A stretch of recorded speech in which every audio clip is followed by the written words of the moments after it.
vamos a hablar sobre una problemática que atraviesa cada vez más a los chicos, familias y docentes: la violencia en las escuelas. Después de distintos episodios de agresión, bullying y situaciones extremas que generan preocupación social, surge la necesidad de entender qué está pasando con la salud mental de los jóvenes, el rol de las instituciones y cómo se puede prevenir. Para profundizar este tema, entrevistamos a la psicóloga y directora del hospital, Luciana Alberti, y profe de muchos, que nos va a ayudar a comprender esta realidad desde una mirada profesional. Buen día, Lu, ¿cómo estás? Hola, buenos días a todos. Bueno, muy bien, recibiéndolos con mucha alegría, que hacía rato que no los veía. Bueno, para los que no saben, Lu también fue profe nuestra el año pasado y creo que de un montón de cursos más. Bueno, Lu, es Hablemos de la salud mental. obvio. Creo que es un tema importante y por eso decidí abordarlo la vez pasada y seguir en este otro episodio del streaming. Y la primera pregunta es: ¿por qué por qué crees que en los últimos años se visibilizan más casos de violencia dentro de las escuelas? Bueno, yo voy a hacer como una entrada primero. ¿Qué me pasó cuando un poco me pasaron las preguntas? Primero agradecerles que se interpelen así, porque evidentemente a los jóvenes, ustedes los jóvenes están afectados por esto, los roza, los toca de una manera real y evidentemente con compromiso, el poder elaborar estas preguntas y el querer saber qué pasa, ¿no? Como quizás para entre todos poder abordar a las respuestas. La sociedad cambia, digamos, a lo largo de la historia ha habido síntomas, ¿no? Que hoy se definen como síntomas epocales, síntomas de la época. El siglo XXI es un siglo que está como desbordado de ansiedades y depresiones, como en el siglo XIX fue la histeria. En este siglo, bueno, lo que nos toca es un poco cómo la violencia y la agresividad se pone en acto de una manera tan visible en los lugares como son la escuela, como es la calle, como puede ser cualquier otro escenario social o cultural. Pero para poder entender, por lo menos los profesionales y los que estamos en esto, los educadores, los formadores, decimos que la escuela y la sociedad en sí misma, porque la escuela no deja de ser un escenario reproductor de lo que sucede en la sociedad, es lo que aparece ahí, tiene que ver un poco con estas transformaciones, tiene que ver con cómo cada uno de nosotros y quizás nuestros niños y nuestros adolescentes viven más en soledad, jóvenes que están constituyendo su subjetividad, ¿no? su personalidad en función de esta cultura digital, en donde todo aparece en una pantalla, en donde permanecen muchísimo tiempo solos en una pantalla que a la vez los vincula, sí, pero están solos. Y es una sociedad que, bueno, que tiene que ver un poco con este trasvasamiento de los cambios sociales, políticos, económicos, de cómo vivimos hoy, de cómo una familia llega a fin de mes. Entonces, bueno, pensar la violencia y la agresividad me parece que hay que verla desde un sentido amplio, multicausal, pero que sí es un síntoma de la época y que no se reduce solamente en un problema personal. A mí me pasa que por ahí en el colegio veo que muchos de los chicos, bueno, ahora se puso de moda un juego y lo único que veo en la parte de mi área, ¿no? Es que se sientan a jugar y están todos en ronda jugando con el celular y no está el hecho de la palabra. Obviamente, si vos salís al recreo, hay un montón de gente que está en grupo charlando, mucho con las figuritas del mundial, pero hay algunos grupos que se sientan a jugar y eso, falta la comunicación. ¿Vos también crees que es culpa de eso que los jóvenes hoy en día están bastante, no alterados, sino muy ansiosos y aparecen estas problemáticas que estabas comentando? Bueno, primero decirnos que esto no va a desaparecer porque esta es una generación en donde la constitución subjetiva, los niños, están inmersos en la cultura digital, ¿no? A veces, digamos, dialogamos con las pediatras, vienen a la consulta y su bebé tiene 2 meses, 3 meses, y lo tienen prendido a la teta y están con el celular y la pediatra diciéndole las indicaciones médicas, ¿no? Es una mamá que no mira a un hijo. Y para poder que ese niño se constituya hay que mirarlo, hay que hablarle, hay que tocarle su mejilla, hay que constituir ahí un cuerpo y una persona. Cuando la mirada se corre, que es un poco lo que hoy nos interpelamos y decimos, los jóvenes quieren ser vistos en función de las últimas problemáticas que sucedieron en el país con las agresiones y las violencias, ¿no? De matar al otro, de agredir al otro o agredirse a uno mismo. Tiene que ver con este sufrimiento del no reconocimiento. Uno se reconoce en función de lo que el otro hace por uno, que es mirarlo. Entonces, ¿qué pasa en una ronda de escuela? No es solamente el consumo de las pantallas. Sí, sabemos que el consumo de las pantallas genera un problema cuando está en exceso. La escuela, aparte de ser transmisora de conocimiento, es constitutiva de las subjetividades. Entonces, por ahí, ¿qué significa? Que es la posibilidad que tienen muchos de que ese sufrimiento y ese dolor psíquico se pueda transformar en otra cosa.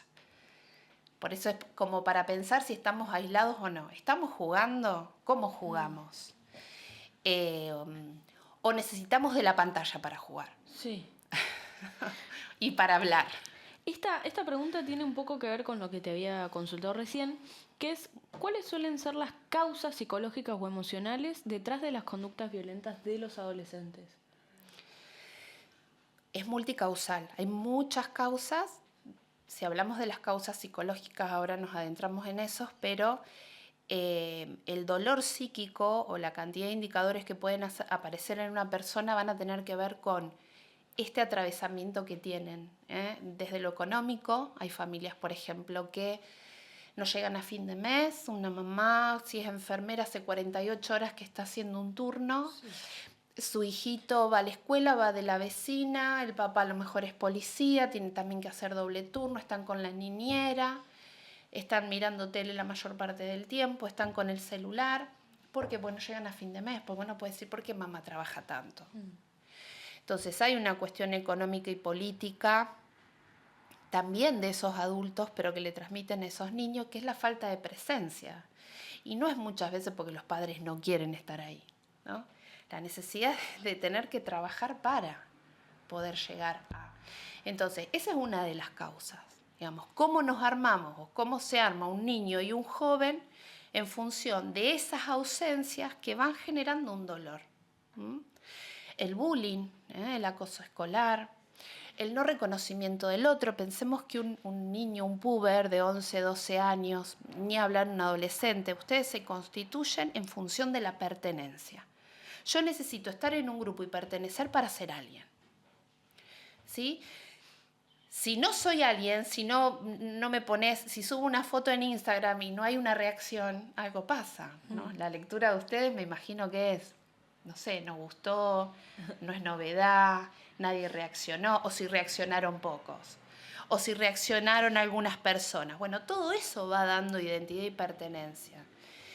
Y te va haciendo sentir valorado o no valorado. En el bullying, cuando hay ese constante maltrato y hostigamiento hacia el otro, es como que le está diciendo al otro, vos no sos nada para mí, sos como una miseria, te destrozo, te rompo, y todos nos reímos de vos. Entonces, ese niño, aparte de toda su historia que quizás ya viene acumulando, se encuentra en la escuela con este recibimiento y con este trato, más fragiliza su dolor. Y probablemente esta acumulación de dolores generan las conductas que generan en la violencia y la agresión, ¿no? Que es golpear, que es eliminar. Elimino al otro, ¿cómo lo mato? ¿No? Entonces, en relación a lo psicológico, yo creo que hay que poner mucho el acento en cómo ustedes están, si están acompañados en esta soledad que es como muy alarmante. Porque pensemos que desde el plano de la salud, muchos niños y jóvenes están generándose autolesiones. Esa violencia a veces va hacia el otro, golpeo, mato, agredo, o va hacia el propio cuerpo. Me lastimo, me suicido. Total, no significó nada para el otro. O tengo que generar una autolesión para que alguien me vea y se interese por mí. Lo mal llamado está llamando la atención. A veces nos encontramos con padres que dicen, está llamando la atención.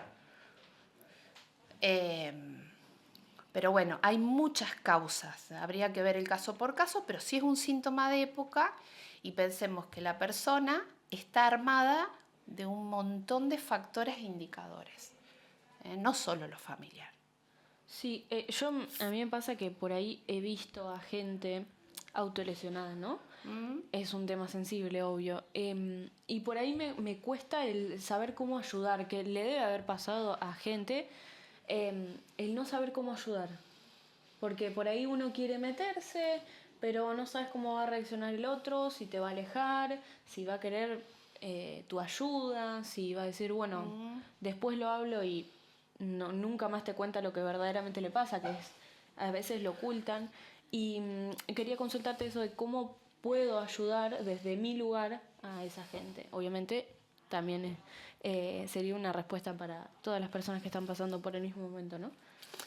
Mira, lo peor que se puede hacer es dar vuelta a la cara, porque esa persona está necesitando que alguien lo mire, que lo escuche, que lo toque, que lo comprenda. Entonces, no importa la reacción, o sea, es raro que genere un rechazo, a lo mejor lo puede generar en el primer momento, pero cuando vos ofreces la mirada y decís, estoy preocupado por vos, ¿qué te pasa? No te veo bien, hasta incluso un amigo, ¿no? Un amigo, una amiga. Te veo que no estás saliendo, que no nos estás llamando, que te invitamos y no venís. Esa preocupación, ese interés ya es un montón, porque ahí hay alguien que está mirando al otro. Y si hay alguien que mira al otro, existe. En cambio, si yo corro la mirada, no pregunto, no sé cómo va a reaccionar, es probable que reaccione mal. O es probable que te diga, no te metas vos en mi vida, déjame. Y vos digas, no, la verdad me preocupa, no te quiero ver mal. Entonces, eso es un montón y lo que hay que habilitar siempre es la escucha y la mirada. Preguntar y mirar. Respetar también el tiempo, buscar ayuda. Si pasa en la escuela, le digo al profe, le digo al directivo. Si tengo acceso a la familia y tengo confianza, lo digo.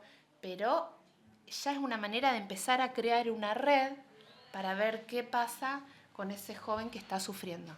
Pensemos que la autolesión y las agresiones tienen que ver con un dolor psíquico. Y para aliviar ese sufrimiento se recurren a estas acciones, que son gravísimas.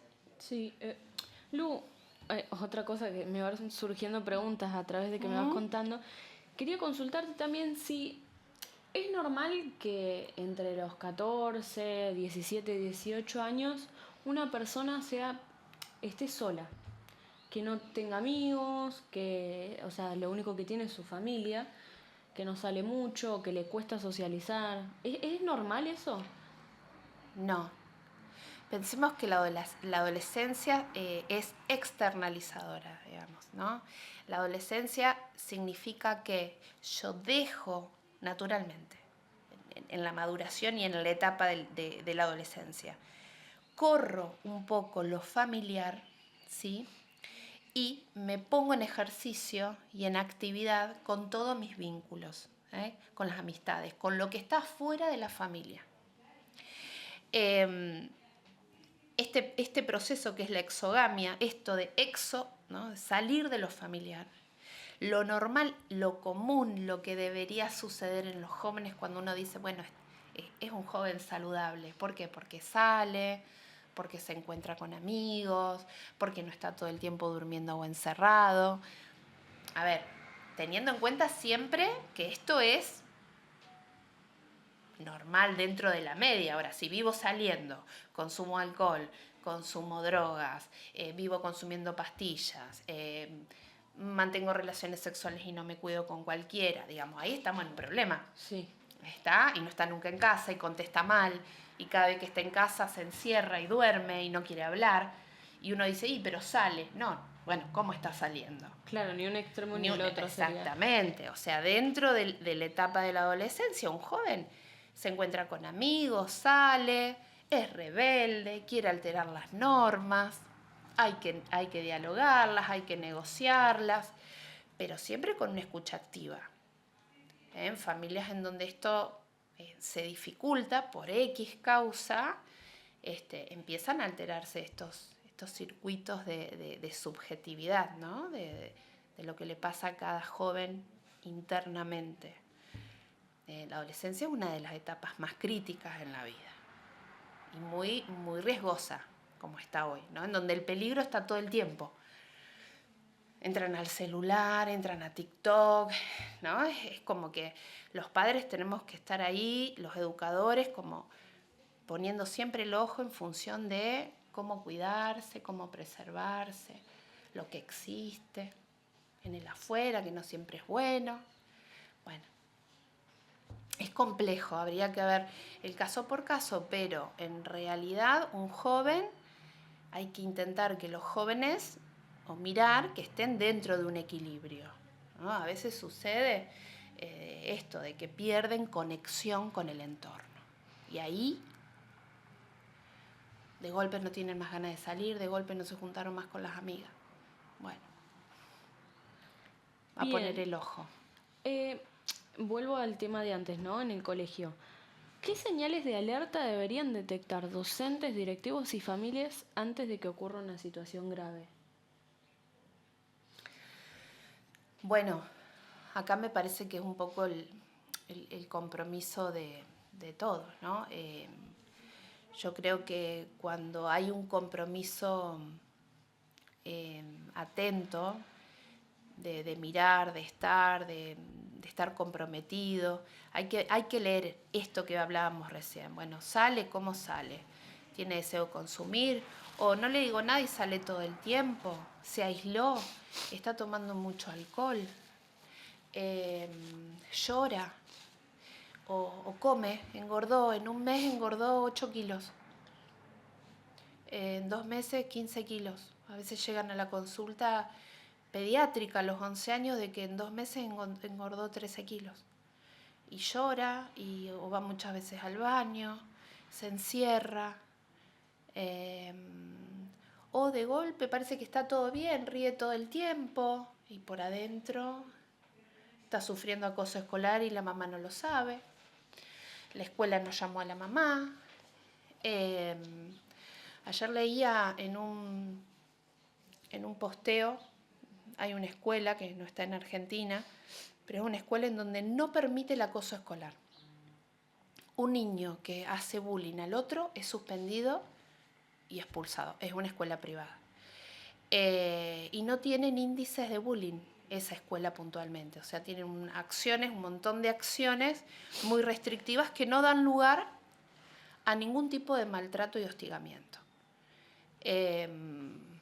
No tienen celulares en la escuela, otro de las quizás como un indicador para pensar, que yo creo que dentro de nuestra cultura tampoco es no tener celulares, pero sí rever cómo tenerlos, en qué espacios, para qué, y bueno, y generar, ¿no?, determinada organización respecto al uso o al abuso de los dispositivos. Que el joven lo que quiere es tenerlo porque le genera un montón de dopamina el celular. Nos da la dopamina, el neurotransmisor del placer, nos genera, y a los adultos también, ¿no? Pero bueno, es para pensar un poquito que hay un montón de señales, el aislamiento, la irritabilidad, la agresividad, el no responder a ningún tipo de regla negociada con los padres. Hay que ver a los jóvenes, a veces se ocultan, se lesionan y el padre no sabe que se lesiona porque vos en determinado momento de la vida no estás mirándole el cuerpo, a ver, les crece el vello púbico, su cuerpo va transformándose, tienen vergüenza, entonces no muestran y quizás internamente se están cortando. debajo del buzo o en las piernas. Pero bueno, hay que tener, creo que, una mirada muy atenta para poder detectar estos síntomas. En la escuela hay muchos alumnos, no se puede tener la mirada a lo mejor Sí, obvio.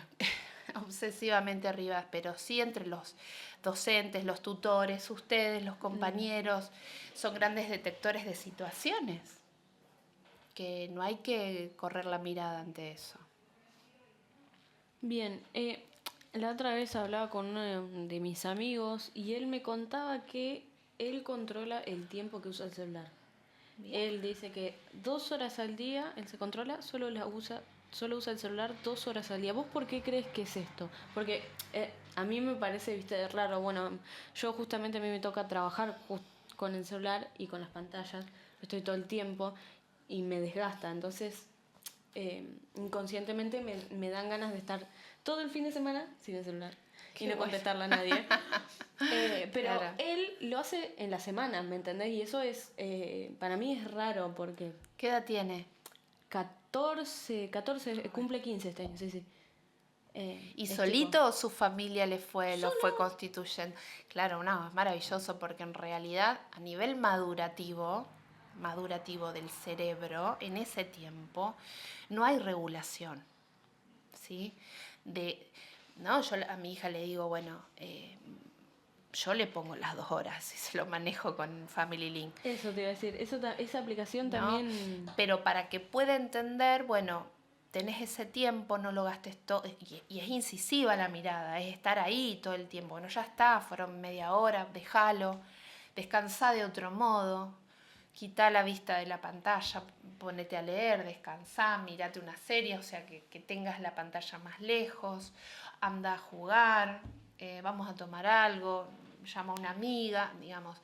Pero que un joven a los 14 años pueda él regular sus 2 horas de uso, la verdad es buenísimo, porque es lo que debemos construir todos. Sí, lo que se debe fomentar. Lo que se fomenta, pero desde muy temprana edad. Si vos no lo haces como papá o como mamá, es muy difícil que un niño acceda al día de mañana y decir, no, listo, este registro, no quiero estar con el celular, porque me hace mal a la vista, porque tengo ganas de hacer otras cosas, quiero ir al club, a tirar la pelota, a jugar al hockey. Pero madurativamente, como están las hormonas y como están los neurotransmisores, y en esta llamada poda neuronal que sucede, ¿no? Que el adolescente está irritable, no puede regular sus emociones, te quiere y no te quiere, te ama y te odia, quiere que le toques la puerta de la habitación, pero a la vez cerró la puerta para que no lo moleste. Es todo el tiempo esta polaridad.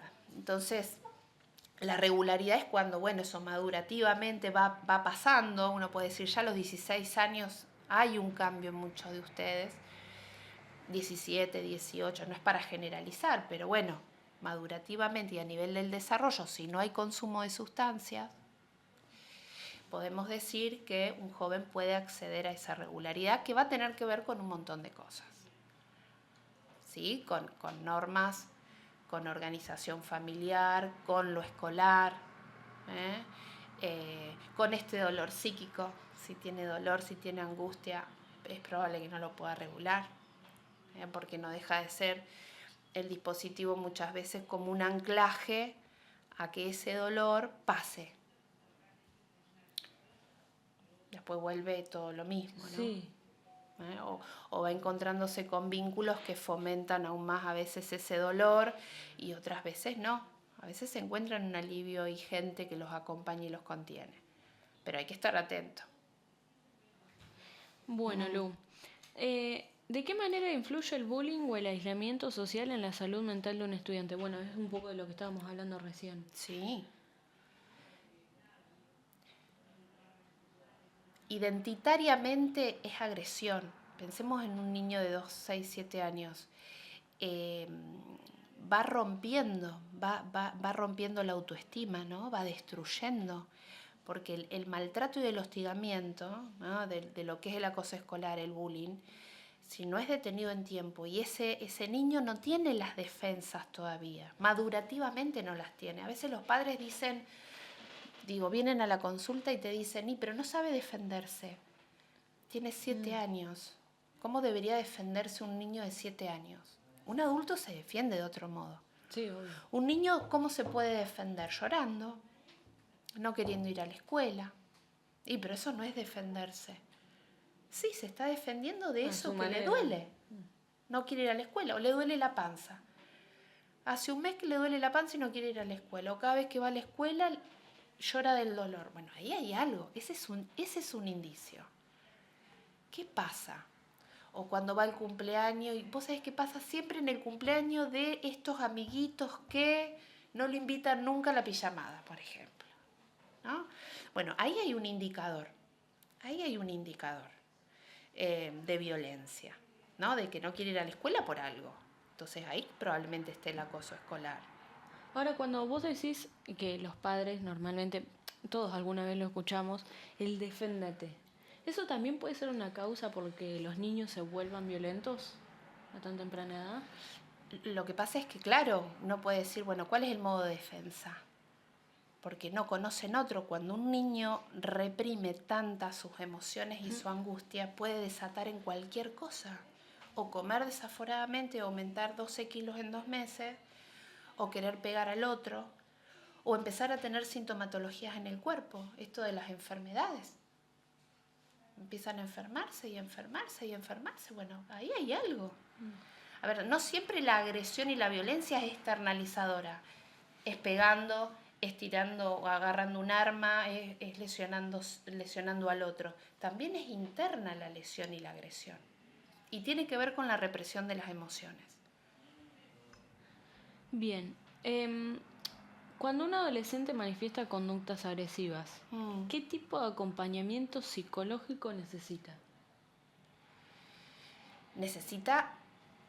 Se le puede ofrecer el acompañamiento psicológico. ¿El acompañamiento psicológico está o no está?